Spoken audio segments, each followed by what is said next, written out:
Welcome to Tree Talking Time, where we talk all things tree dogs. From the smallest fights to the largest hounds, treating squirrels to bears and everything in between. And from time to time, we might even run a little fast game.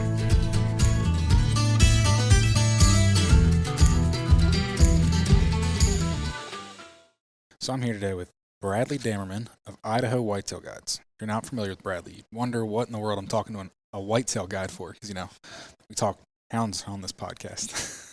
But you do a little more than whitetail hunt, right? Yes, I sure do. I've a foundation of my hunting career is definitely hounds. That's what I started doing as a young kid. My grandpa and dad and was around it a lot, and that's really where I got my foundation of my hunting career. Okay. Now, whereabouts in Idaho are you? I'm in the northern part, the panhandle part of Idaho. Okay. Pretty close to Canada? Probably 3.5 hours from the border. Okay. See, for me, I've never been out there, so I don't know. I'm using that as a reference point here. Right. So you said you've been around hounds all your life then? Yep. So when did you actually start going along? So I think the first hunt I really probably couldn't remember because Dad had me out there on a backpack. By about 8-9 years old, I can remember hunting quite a bit, every weekend and stuff. So young. So you really did grow up, in the middle of it. Yep. That's awesome. So what kind of hounds do you run? So I'm glad my grandpa's gone and can't hear this, but I had plots for most of my career of hound hunting, and my grandpa had his own line of dogs that he hunted with that I kept for quite a few years, and I actually still have a few of them, and they're bear path plots. So I hunted with them all the way up to about 6 or 7 years ago. I hunted with one of my guides that worked for me, had these Matthes Hounds, and I hunted around them, and I really liked them, and ended up getting a few of them, and I have 5 or 6 of them tied out there, and they're good. They're bred they're kind of known for their cold nose. They're bred for lion hunting, but we use them for bear dogs. They work real well for bear dogs, and I'm really liking them, but I'm always going to have some plots tied out there, that's for sure. So you said your grandfather had bear path dogs, like bear path gunner? Yep, bear path gunner. I got lots of pictures of that dog in my house. I would imagine so. He's pretty famous plot hound. Yep. Yeah, that was my grandpa. And you let that get away from you, huh? Well, no, I still have two of them at the house, and I am going to make a cross before I lose it. Yep. Okay. But I did, to be honest, I did breed a lot of it out of it and mixed it up a little more than I should have. Never kept it as tight as I should have, and that just kind of, through the years, it just happened, unfortunately. Mm-hmm. But the two I got this female I call Emerald, and she's the one I'm going to breed. She's a 4-year-old dog, and she's as good as they come. She's got a cold nose, strikes, runs hard, just like the old plots I remember growing up with. So good deal. So I haven't let it completely get away, but she's getting scarce. Yeah, definitely. Yeah. With anything, unless you really stay on top of something and do a lot of line breeding and breeding, it's easy to let some of that old blood kind of die away. Yep. I mean, that's for any line of dogs. That's right, yeah. But you said you started running Matthes Hounds. I mean, once again, something that also is pretty much old and hard to find and dying out. So what do they tend to look like? What do they hunt like? That's not something most people hear about every day. So yeah. So what caught my eye, well, there was a couple things that caught my eye of hunting with Travis Latier, which is a guide of mine, and he's the one that had the dogs, and I noticed they had really good guts on the bear, which so do my plots. But I mean, they were baying bear about as good as I've ever seen a pack of dogs bay a bear, and nice. That was probably, and we get some pretty rank bear, they're hunted, so you got to have some guts, or you're gonna have a bunch of bear whip dogs. Yeah. And so that's what caught my eye on them. Even though they were bred to lion hunt, I was like, these things make bear dogs too, And then Travis, if you know Travis, he bobcat hunts a lot. Okay. I mean, he guides lion hunts with me and stuff, but he really, really hits the bobcats hard. And so I was around them dogs, trailing them old frozen cold bobcat tracks, and that really caught my attention, Should have had you here last week. I was trying to bobcat hunt. Yeah. Try is the key word here. Yeah.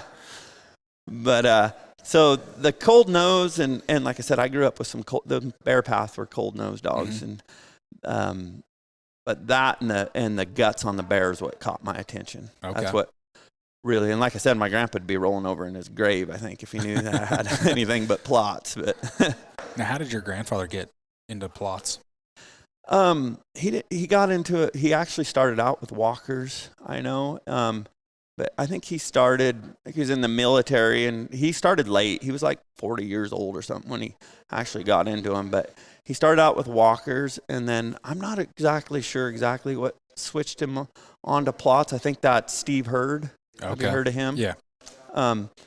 Somehow he got hooked up with him, and that's where he ended up getting Bear Path Gunner. Okay. And then there was another female that came with that cross. It was, I forget her name, but she was a really good bear dog, but she got killed by a bear young. I can't remember her name. But anyways, he ended up with Bear Path Gunner, and I still hunt with guys that hunted with Bear Path Gunner. They really brag him up. That's awesome. That dog up. Mike Rinklock, he's another name that he ended up buying Bear Path Gunner when Gunner was 10. But anyways, that's what I think Steve Hurt, when he got Gunner and he liked him so much, that's what really got him hooked on plots. And then, and them old stubborn guys, they never gave up on the plots. They've had them till they died. Good deal. Now, is that what your dad hunted? Just continued with the plots until? Yep. My dad don't hunt as much anymore, but he hunted pretty hard for quite a few years. Yeah. And what's he say about you not running plots?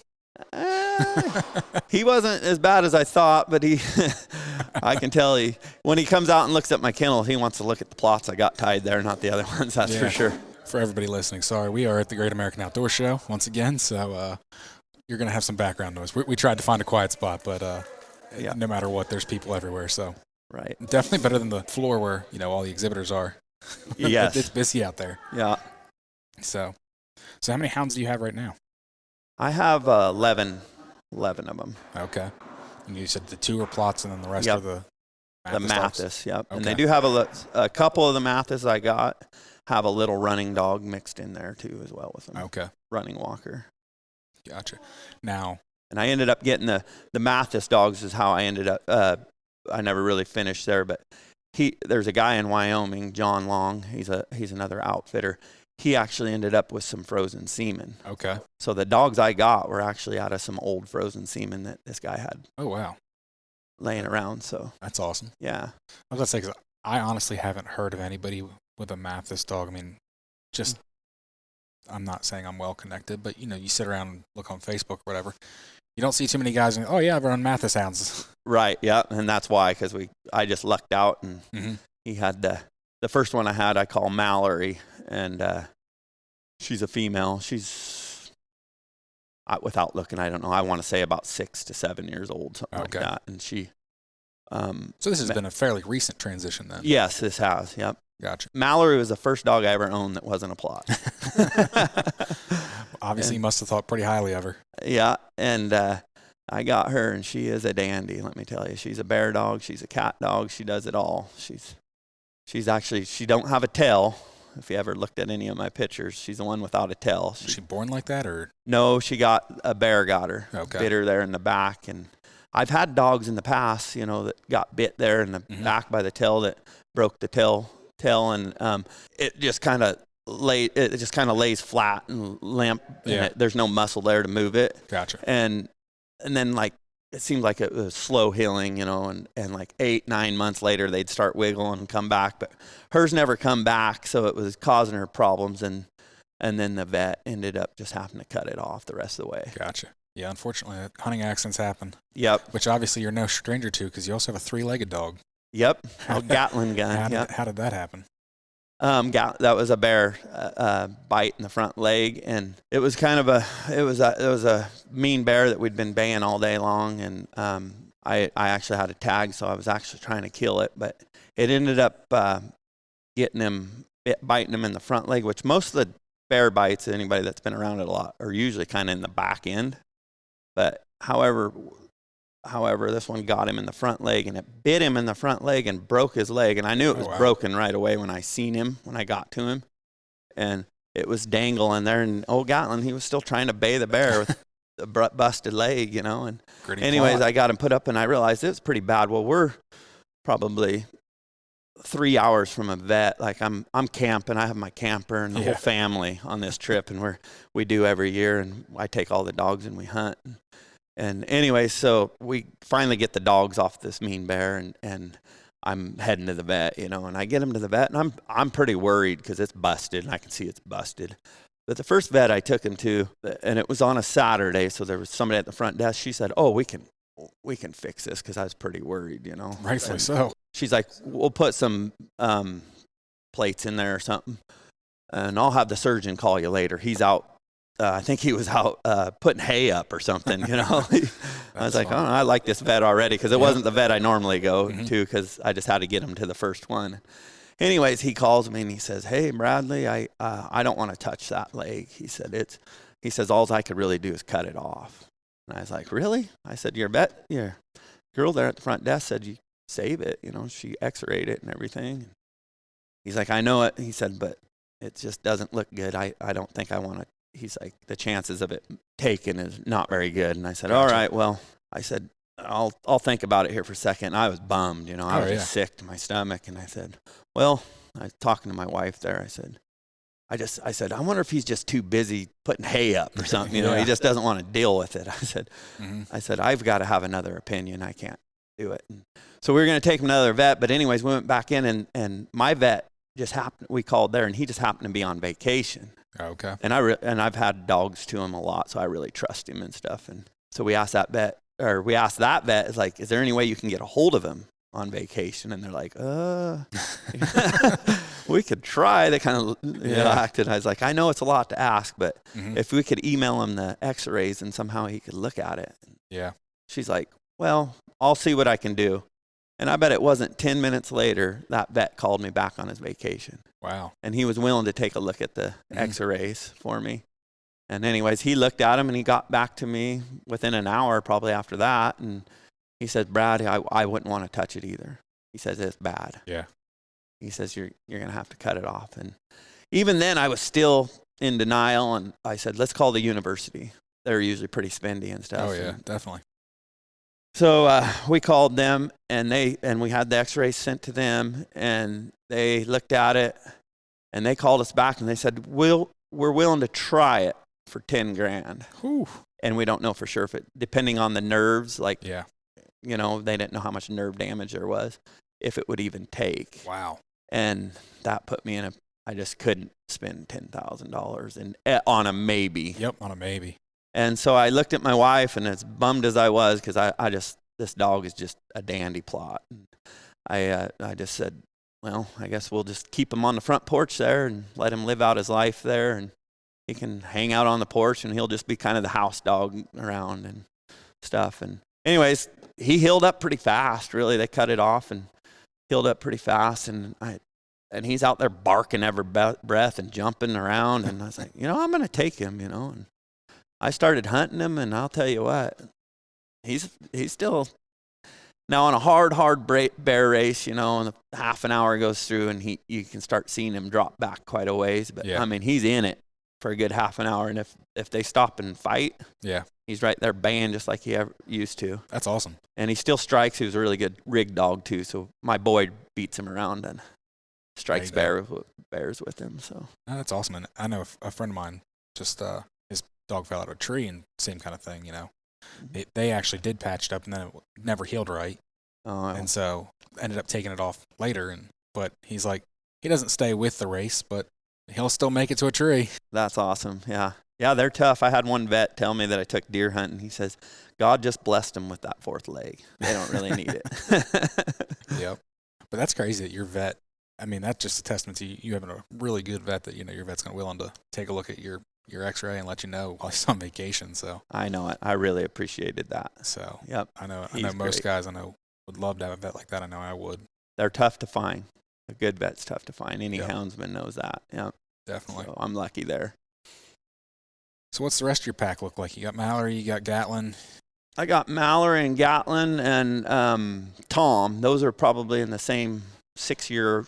I said 6 to 7. I'm thinking more like 6. Of course, I have it written down at home, but they're kind of my older dogs, actually, which they're really in their prime. Yeah. But they've hunted a lot. I mean, they're on over 100 bear a year. Okay. I mean, I hunt a lot, so they're no strangers to it. But my up-and-coming dogs would be Emerald, which is my bear path plot. She's probably 4 now. Gosh, time flies, don't it? And Yes, it Paige, she's about that 4 range, and Tika, and then those would be probably those are the up and coming, and I mean they've been on a lot of game already at 4 years old, and they're really doing good for me. They'll cat hunt too. They're trailing bobcats and lions, and they're striking bears and stuff. So you run the same dogs on bobcat, bear, and lions? Yep, same dogs. Yeah, but they're kind of my they're my younger dogs, and then I have another. I have 3 dogs that are under 2. Okay, they're coming up. Very good. But they're all started. They've been on quite a bit of game already, even at that age. Mm-hmm. Now, what do these Matthes Hounds tend to look like, appearance-wise, build-wise? They're probably Mallory, the one I've been bragging up. When she's in rock hard shape, and I'm bear hunting her because I've had her at the vet plenty of times, getting sewed up and whatever. But she's probably at about 42. It seems like anywhere from 42 to 45, 40 to 45 pounds is what she's running. So a smaller built hound then. Yep, she's a smaller dog, real leggy. They're really fast dogs too. If I didn't add that, they can really run, and they're tough dogs. I mean, I hunt them day in, day out. Yeah. I mean, you can't hardly wear them down. You don't have a big pack, so I mean, you have to be. Mm-hmm. Yeah, I'm not.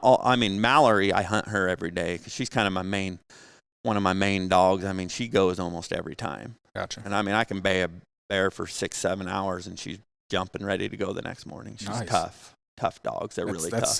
That's hard to find. It is. A lot of guys that I hunt with in Virginia, West Virginia, it's like they hunt 2 or 3 days and then they got to lay dogs up. Yep.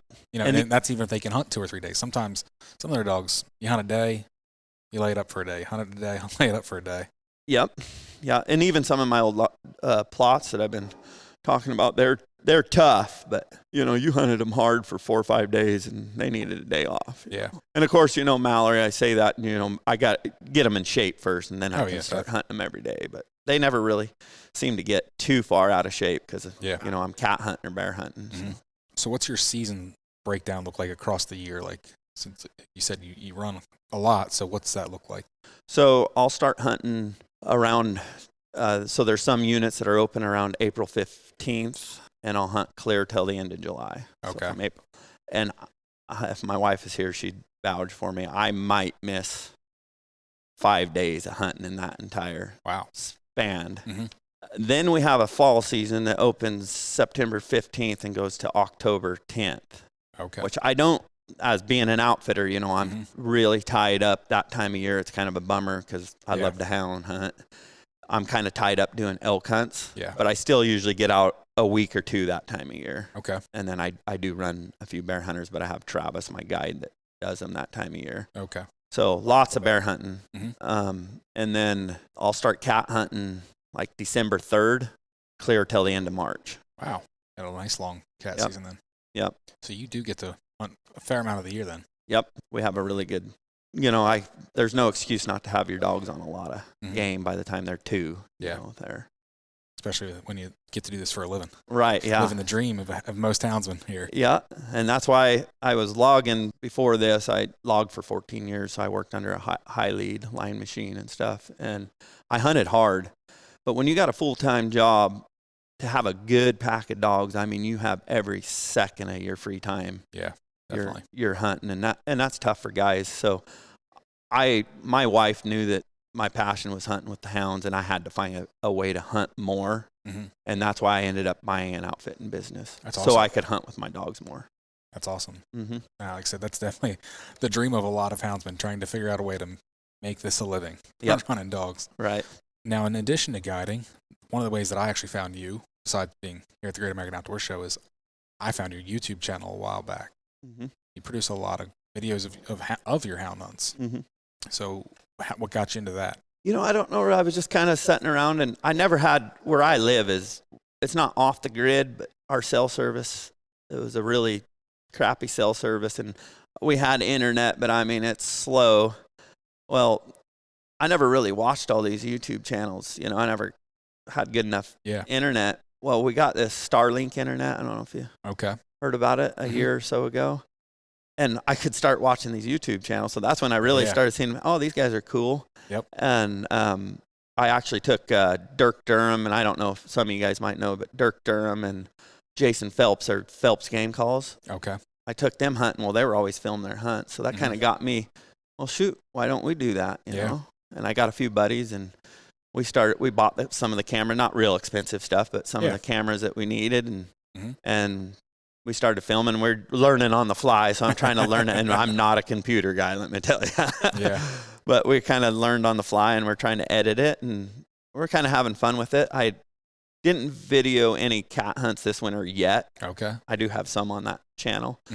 But because when I have hunters, clients, and I don't want to be messing around with the cameras a lot. Oh, yeah. No. So, but when I get home, I'll probably film me at least catching. I might not kill them, but at least catching some lions and stuff. But we're having fun with it. It's, you know, outdoor to the core, and it's with a couple great buddies. One of them's my guide, and one of them's a lifelong buddy that I went to high school with and stuff. And, awesome. And we're just good old boys that like to hunt, and if we can share our experience. I know for me personally, like, I've tried to film hunts, and if I've got a dog anywhere near it, it's like I can't.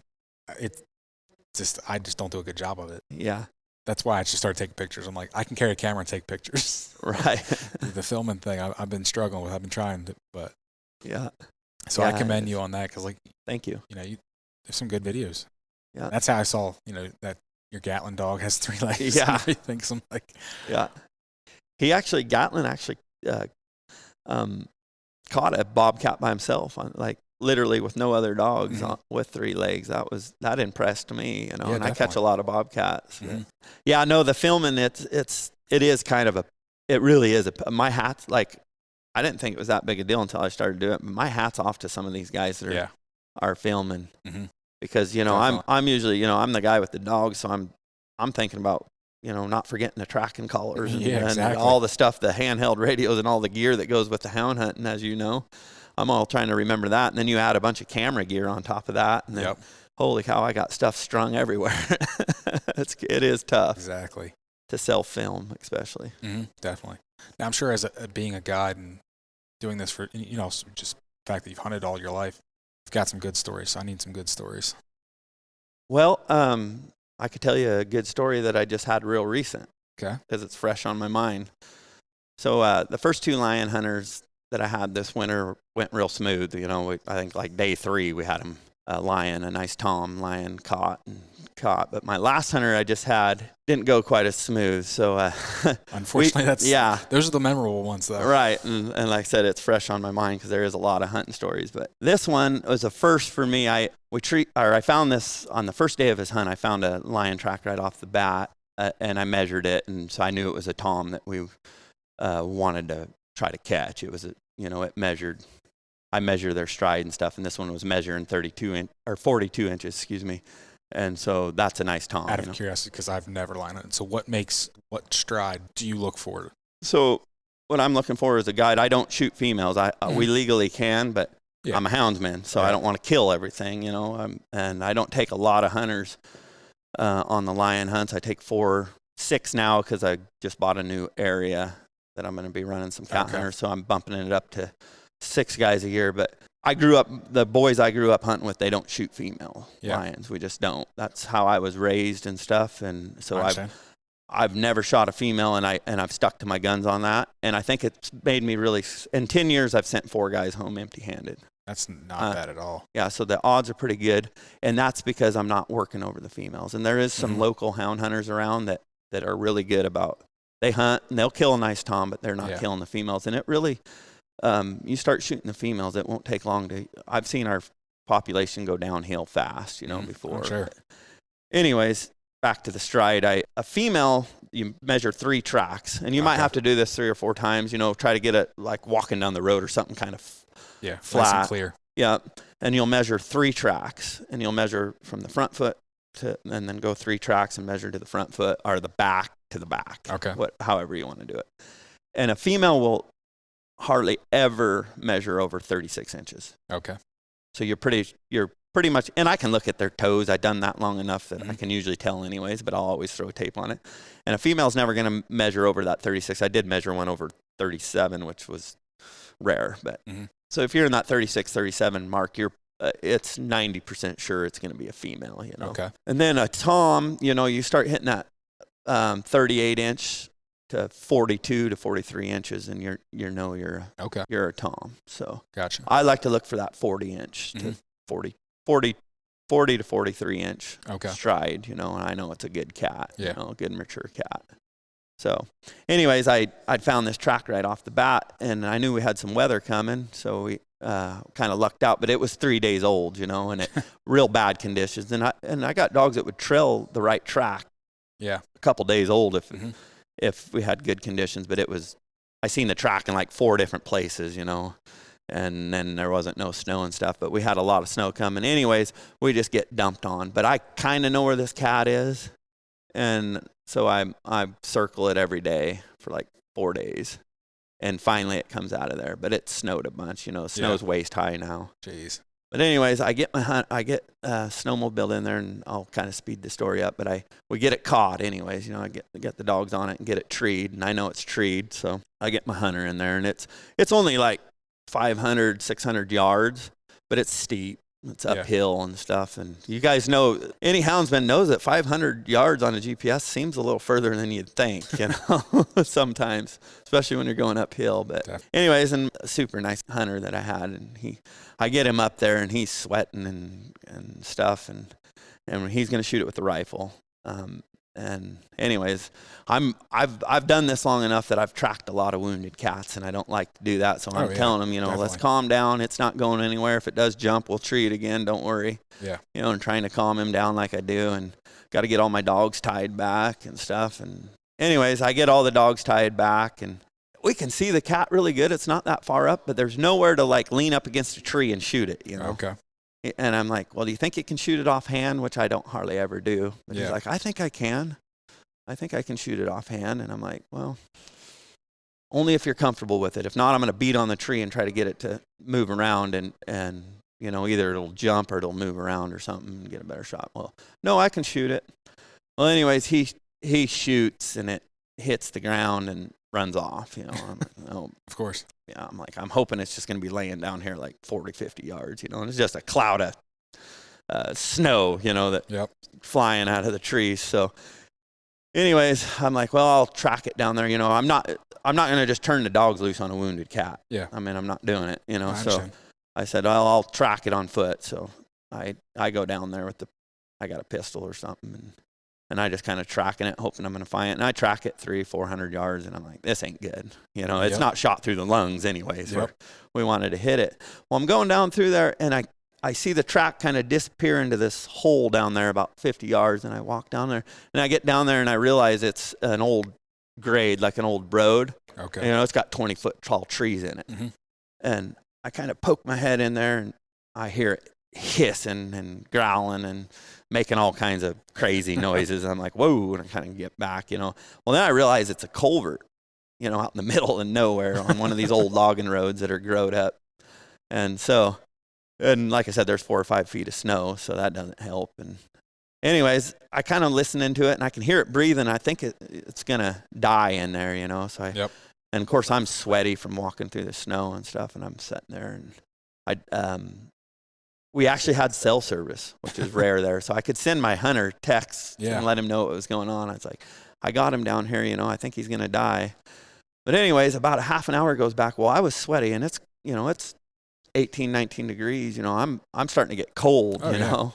And anyway, so I tell my hunter, I said, I think you're going to have to, you know, come down here, and we're going to have to try to shoot this thing again. It's not dying, you know. And okay, can you make it down there? And he didn't feel comfortable walking down there, so I walked back up and got him, and come back down there and brought the hunter down there, and a bad deal because I'd kind of dug down you couldn't really get level to look into the culvert, and it was kind of a bad deal because I'd kind of dug down you couldn't really get level to look into the culvert. You kind of had to like be at an angle, and like your body wanted to kind of slide down in the hole, so it was kind of eerie feeling with that thing making some crazy noises and growling at us and stuff. Mm-hmm.